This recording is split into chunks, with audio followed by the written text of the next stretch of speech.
this is your host, Julia Napini. I am a clinical and forensic social worker who owns a counseling practice and a consulting business. In this show, we discuss the challenges of being successful in business while maintaining your integrity and staying true to yourself.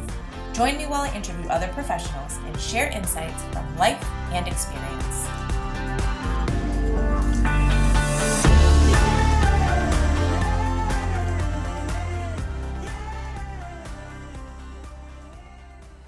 Let's talk about RingRx, our latest sponsor. RingRx is a high-quality, HIPAA-compliant telephone, text, and fax communications platform. They provide seamless, cost-effective communications for behavioral therapists, medical practices, hospitals, and other healthcare providers. RingRx is designed for modern healthcare environments. They offer customizable features like a phone app, automated patient outreach, voicemail, after-hours call routing, and top-quality desk phones. Try RingRx for free today at ringrx.com. And if you sign up using the code CLIMB, you'll get 15% off your monthly bill forever. Conditions apply. Hello and welcome to another episode of the Compassionate Climb podcast.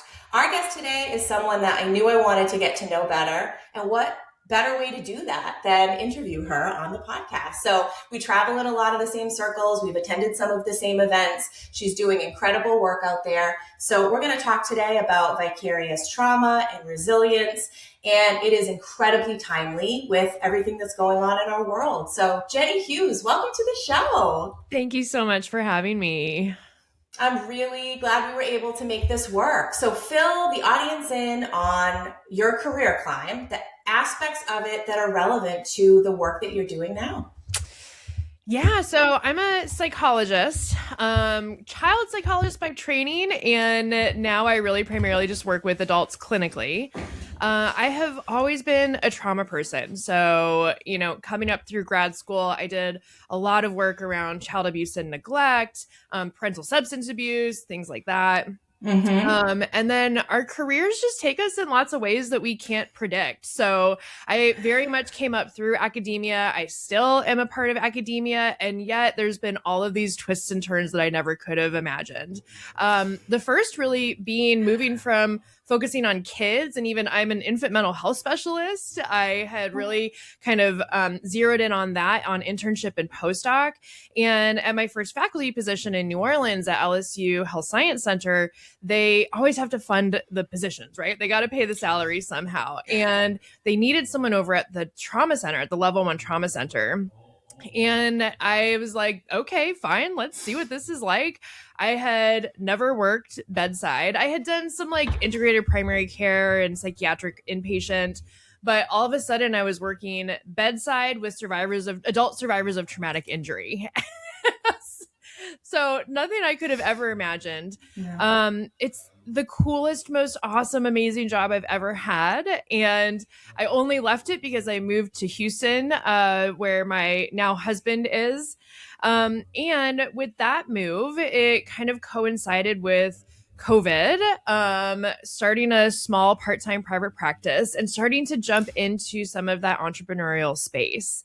And I share all the academic stuff and the switch in a lot of my career paths because now looking back with that 2020 hindsight, I can see how all of the pieces were building to prepare me to then eventually start the Brave Trauma Therapist Collective, where I now, in addition to my clinical work, my work in academia, I do a lot of work to support trauma therapists and helpers, healers of lots of different backgrounds in normalizing vicarious trauma and in learning about how to access and enhance vicarious resilience.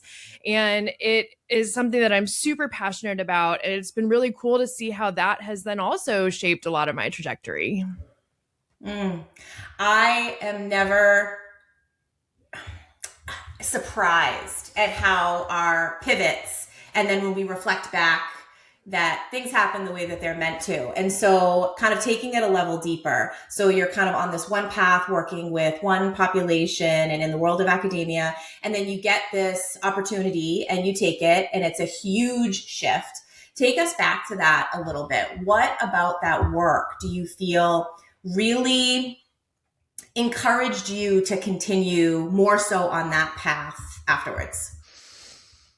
So starting Brave, in a lot of ways was a COVID project. And it built on a lot of the work that I did at the trauma center because my colleague and I, she's this incredible LCSW, and I'm so grateful that she's still such an important part of my life personally and professionally. But we became tapped as the trauma psych team to not just help and respond to the patient needs, but also to the staff needs. And so that's what really got me into doing a lot of teaching around vicarious trauma and burnout for helping professionals, primarily medical providers in that setting. Then during COVID, I was asked to do that again here in Houston and to do a lot of work supporting our frontline workers, which was awesome. And all of the little, synapses in my brain started to connect. And I asked, wait, we're doing all of this work to support the frontline workers, as we should, but who is helping the mental health providers doing that work? And so answering that question was, one, really no one. And so two, okay, I guess I'll do something about it. And being a trauma professional, I wanted to specifically focus in on trauma therapists. Mental health providers, helpers, healers in general, we all suck at asking for help because we are the helpers. And for trauma therapists, sometimes that can be a unique struggle of saying, hey, this work is hard. I'm being affected by it. Does that mean I'm not good enough? Does it mean I'm not cut out for this? There's a lot of internalized shame. And in building Brave and connecting with trauma therapists and expanding that to other therapists and clinicians as well, seeing what a universal experience that is for helpers. And also for me, learning about that vicarious trauma and vicarious resilience are two sides of the same coin, that vicarious trauma is normal. It's going to happen by definition of our job as empathic helpers. And that empathic engagement is also the only way to access vicarious resilience, which very few people know about the concept of vicarious resilience. And so that has become sort of this a mission, again, that I couldn't have predicted, of making sure that people know about vicarious resilience. Because when we learn how to identify it and access it and enhance it in our work, it becomes a renewable source of energy for us without having to add more things to our to-do list. So before we dig deeper into vicarious resilience, we all hear a lot about burnout. We know how important it is to prevent that and to learn about ourselves and to help one another and to speak about it. But anything that you can share that's been unique on your own journey and in that unique work where you identified this need and then you created something to really help in an area where that was lacking. Anything unique that you have learned about burnout specifically for trauma therapists? Yeah, I've actually developed a model called the trauma therapist trauma response. And it, when you look at it visually, it's sort of a straight line going down. It starts with vicarious trauma, then it goes to compassion fatigue, secondary traumatic stress, and then burnout at the bottom. And just like anything in psychology, it's not actually linear. It doesn't go step 1, 2, 3, 4. But when we think about it conceptually, and this is an evidence-informed model, the research supports it, it helps us to really understand. And I was surprised to when I started to realize this, but that vicarious trauma is, like I said, normal. It's not that it's going to happen or it might happen. It is happening to everyone who is in a helping profession because the pathway is through empathic engagement. When we connect with humans and we experience empathy for them, we naturally soak up the things that we're helping them with. And we cannot stop that from happening. So normalizing vicarious trauma, removing the boogeyman under the bed story that we hear in grad school is so key to helping to prevent this process from accelerating and to walk things back once we have started to get into compassion fatigue, secondary traumatic stress, and burnout. And so it seems so counterintuitive to scream from the mountaintops that we're all experiencing vicarious trauma and it is okay.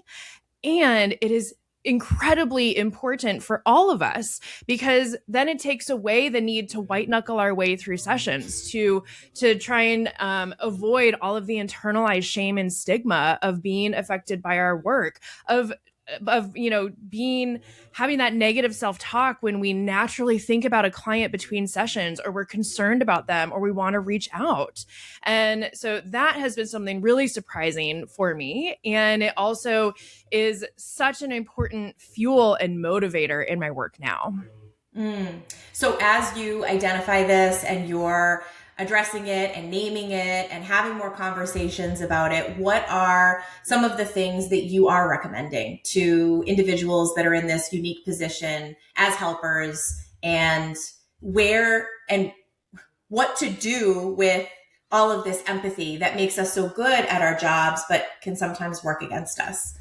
Yeah, well, through all of this work, I've developed what I call the BRAVE method, and it starts with naming vicarious trauma. So, having clarity about how it's showing up for us in any given moment, and knowing that our signs of vicarious trauma are going to shift and change, because vicarious trauma is a little chameleon and is going to change, not because it's trying to sneak up on us and catch us, but because our nervous systems are always changing, our support systems are always changing. And so the ways the vicarious trauma shows up are going to be different.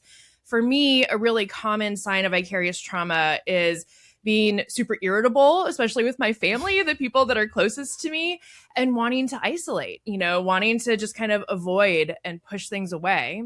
A new one I've realized over the past couple of years is overworking. So again, avoidance.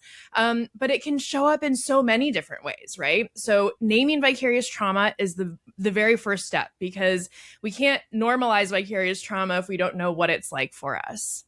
Then we get to tame vicarious trauma. And this means doing whatever we know works. We don't have to add more things in necessarily. First, we want to go back to basics. What are the things that support your brain, your body, your nervous system? What is nourishing for you? And that's going to be different for everyone.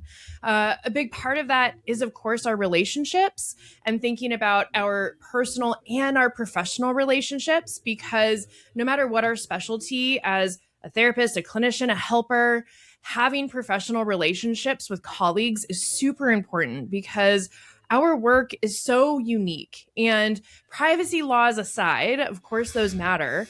We can't necessarily talk about our work to everyone because they didn't sign up for it. I can't talk to my husband about the work I do with my clients, not just because of HIPAA, but because he's a jazz musician and he's not a trauma therapist. He didn't say yes, I consent and I'm going to do this work. But knowing that I have trauma therapists at my back through the Brave Trauma Therapist Collective, and folks like you, my colleagues that I am able to connect with regularly, makes such a huge difference. And then for me, other things are walking my dog, getting to yoga, doing non-psychology and trauma psychologist related things, right? So naming vicarious trauma, taming it, and then reframing vicarious trauma, which is really accessing vicarious resilience. And vicarious resilience is soaking up all the glimmers, all the beautiful things that we get to experience with our clients. And not just in the big aha moments or graduations, but in any time that we feel connected with our clients in a physiological, somatic way. So much of learning how to identify vicarious resilience is starting to get curious and learning what it feels like in your body. For me, it's often the warm fuzzies. Even just talking about it, I can feel it right here in my chest. It also is a lot of times I'm brought to tears by my clients, whether because I'm feeling so deeply connected with them and the incredible and difficult work that they're doing, or tears of pride, tears of joy, right? Sometimes it's that cheesy grin that I get, or when we just get to laugh together, my clients and I, like humans. I see someone right after this. We are going to laugh about all of these plants in my office that are here to survive the winter storm. She and I are going to crack up. And so naming vicarious trauma, taming it, and reframing it is this actual kind of complete package of how do we keep doing the work that we love without burning out. So I love this, but I'm also thinking about times when the two might work against each other. Do you ever find that where when someone is trying to do the things that really promote vicarious resilience, but that concern and empathy and compassion that they have for those that they're working with, or sometimes the things that are going on in the world, it can't be escaped. And so how would you address that when someone might be struggling with the two? Yeah,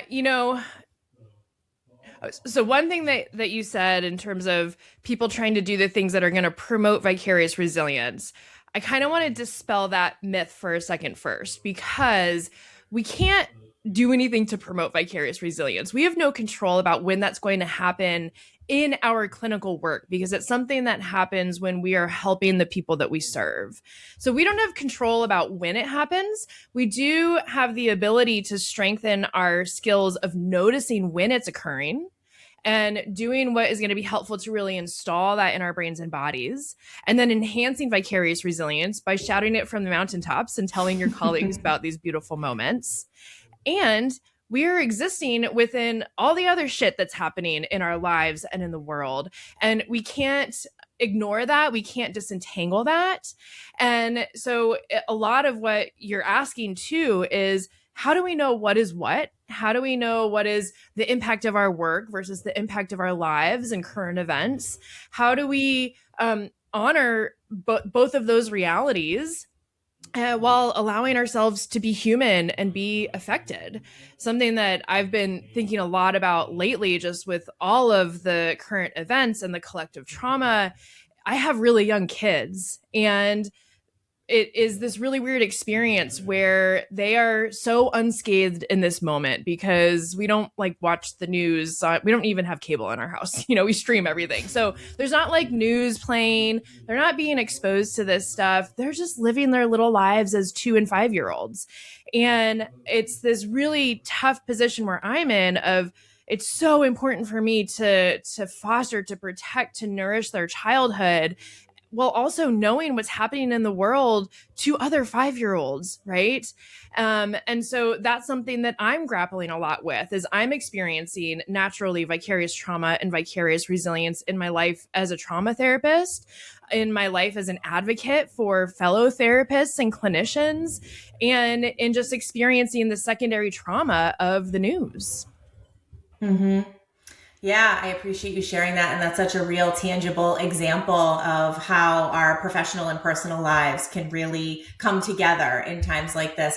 So, for those out there that aren't trained as mental health professionals, a lot of what you're saying can really be applicable on more of a larger scale. So, what are some things that everyone can do when we are going through the toughest times, and maybe haven't done some of that work, or don't necessarily know the things that are going to help us, or even if we're trying it, it might not be working because there can be some hopelessness and discouragement that takes some time to get beyond?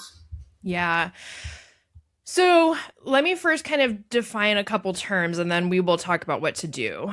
So something that happens a lot, both in the research literature and just in kind of public discourse and pop psychology, is that the terms vicarious trauma and secondary traumatic stress are used interchangeably. But they're similar concepts, but they're very different, because vicarious trauma and, by relationship, vicarious resilience, they're only happening through empathic engagement, which means it's only happening in a helping, caring, caregiving relationship. Okay. Secondary traumatic stress is something that can happen to anyone, regardless of their profession or their kind of role in relationships. And secondary traumatic stress is what's happening when we're watching the news and we're seeing these images all the time, or it's all over social media, things like that. It's when you learn about or witness kind of secondarily terrible things happen to someone else. Mm-hmm. And secondary traumatic stress is and can happen to anyone. It is happening to people. It can happen to anyone. And it's so incredibly overwhelming because just like you said, Julia, there's that helplessness and that hopelessness. Because at least as a trauma therapist, when I'm experiencing vicarious trauma, compassion fatigue, any of those things, I still know that I'm a really good trauma therapist, and I still get to experience vicarious resilience because I see my clients get better all the time. Mm-hmm. So that hopelessness doesn't have a chance to really sink in professionally. But personally, that's why I shared that story about my kids. I feel so helpless, right? Like, what I have no idea what I could possibly do at this grander scale. And yet, we're doing little tiny things every day. Mm-hmm. So, for example, like this morning, I shared in Brave to our members a picture of our living room because my husband, so, context for our listeners, we're all in the middle of like this huge winter storm 2026, January 2026, right? And it's across the whole entire country. I'm in Houston, so it's just been really, really cold. And we don't have school today. And so something that my husband likes to do every once in a while is set up a tent in our living room. And so my kids then brought I'm going to show you a picture. They bring their mattresses into the tent. Let's see if you can see. Oh, yes. So there's my daughter and there's my son, so that they can lay in the tent on their mattresses and watch TV. They're watching Storybots there. So I share this because this is such a common thing, right? Especially with our kids, and it's not just about kids, but they can bring us into those small moments of like, oh my gosh, look at them. They're just living their best lives, making their core memories. Mm-hmm. I also have been really lucky to have a group of women that I'm connected to through my yoga practice and my yoga studio. And we have a little thread where we are pebbling each other all the time with reels about, silly like yoga inside jokes.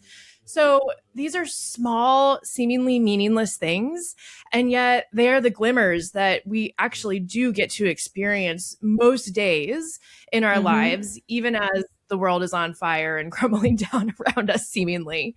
And so that's what I want listeners to take from this is to, just like I teach trauma therapists and clinicians about vicarious resilience, to start to notice and learn how to pick up on the really small moments of that.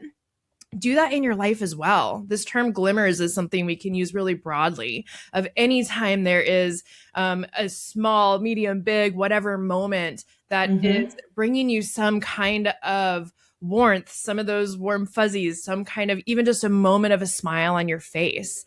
And I think this is really important because when we're feeling helpless and hopeless, it can feel impossible to know what to do next. We also may not really have the nervous system capacity to do more because we're already so maxed out. And so looking for and picking up on those little glimmers that are already happening in our lives can be really helpful. And perhaps it's jotting them down. If someone is someone who likes, gratitude journaling or just like jotting down, I have so many Post-it notes all over my desk, and a lot of them are like little moments of glimmers and vicarious resilience. So jot it down, make it real, tell someone else about it. When we speak our experiences and our stories to someone else, it makes it real. And so then those real glimmers that you're experiencing get to truly coexist alongside everything else. Yeah. Absolutely. I think that is such a helpful, positive message and something that all of us can benefit from being reminded of. And like we touched upon before we started recording, it's so important on the larger scale when things are going on that feel really out of control, that we all do have control in our own families and our own inner circle, the work that we're doing, our choices day to day. So I love how you put a name to that, and glimmers will definitely stick with me. I think we all get this image too mentally when you describe that of like the light sometimes and the darkness and, something that shines, and we get more of what we pay attention to. And that piece is a choice. Our minds are going to veer naturally. And so we can get better with practice at making that shift. And I love how you're highlighting that whatever is going to work for you, but anything that's going to help you hold on to it. So if that is writing it down or sharing it with someone, then it doesn't just live inside you. It becomes something larger and there's a ripple effect.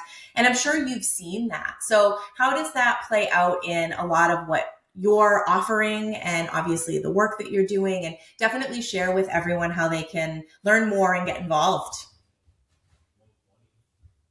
Yeah, this concept of sharing glimmers, whether they be clinical about vicarious resilience or just in our lives, is especially in the Brave Trauma Therapist Collective, is foundational to everything that we're doing and is just a commonplace thing now. And so, what that looks like is almost every day, members in Brave are spontaneously sharing moments of vicarious resilience together. So whether it's posting it in our private community or on one of our live calls, it's something that I very intentionally have fostered over the years. And now to see it just become people just drop it in without having to be prompted is so incredible, and it makes such a difference. And to see the true ripple effects of that is astonishing, because it's easy to say like, oh, this isn't going to really change anything for anyone.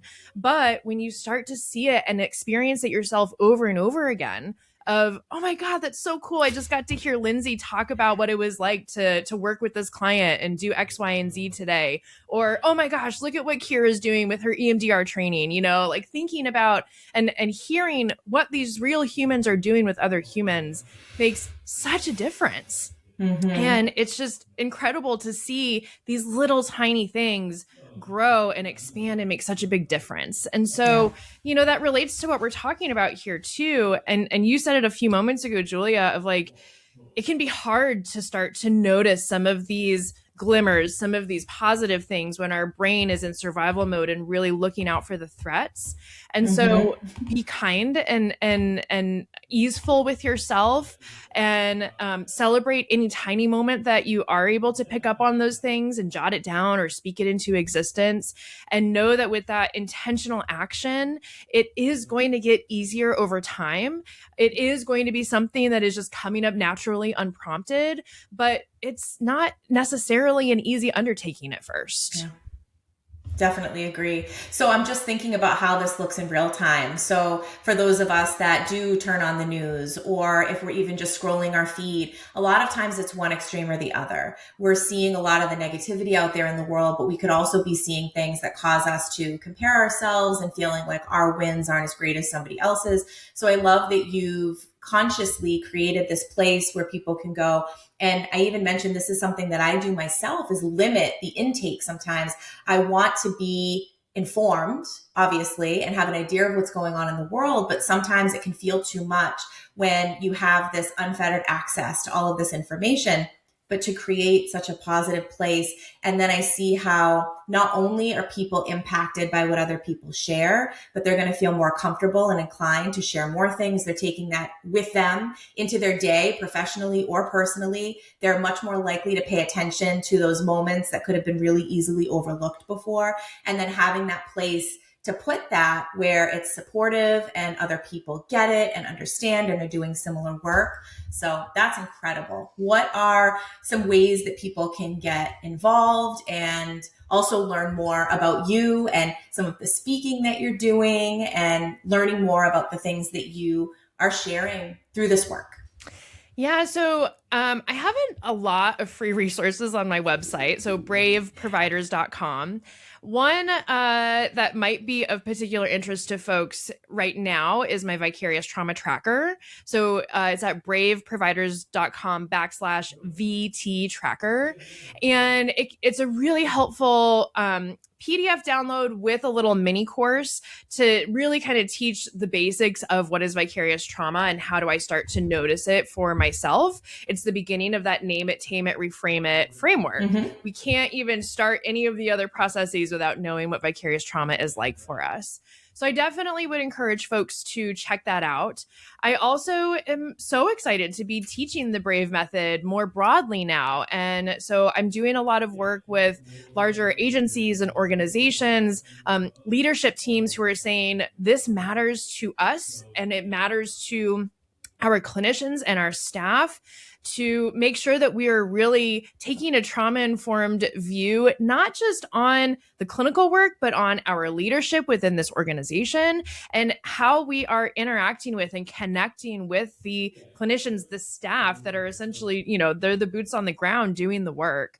And being able to have access to organizations like that has been incredible, because so many clinicians, whether they're in private practice or they're working, in a group or organization, it can, again, feel so impossible as one human to affect change, to feel hopeful that things are going to get better. And so seeing organizations make choices to say, hey, we're going to make a change from the top down, to acknowledge and to be realistic about the impact of this work, to stop gaslighting people and say, just do some more self-care and take a mental health day, but actually make structural changes within our group, has been incredible and really inspiring for me to know that there are practices out there like that. I love that. All right, we'll make it easy for everybody. Put all of that in the show notes. Is there anything that we didn't touch upon today that you would like to share with everyone listening, and any message that you'd like to leave us with today? I think I just want to leave it with, look for the glimmers. And give yourself permission to look for them at first. They're not just going to appear, right? And as you start to train your brain and your body, as you're intentionally looking for them, then they do begin to appear. But give yourself grace. Give yourself time for those parts of your brain and body to start to come back online, and know that it's not a linear process. It's not a straight line. There's lots of zigging and zagging along the way. And so be kind to yourself, be easeful, and connect with others.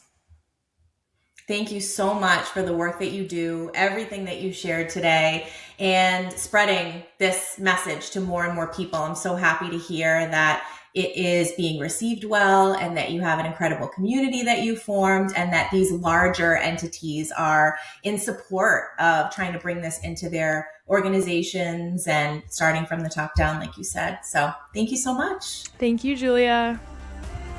If you like what you're hearing, please rate and review. This will help others find us and benefit as well.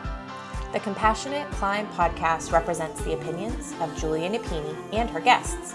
The information provided is intended for educational purposes only and should not be taken as legal advice. If that is what you are seeking, please consult an attorney.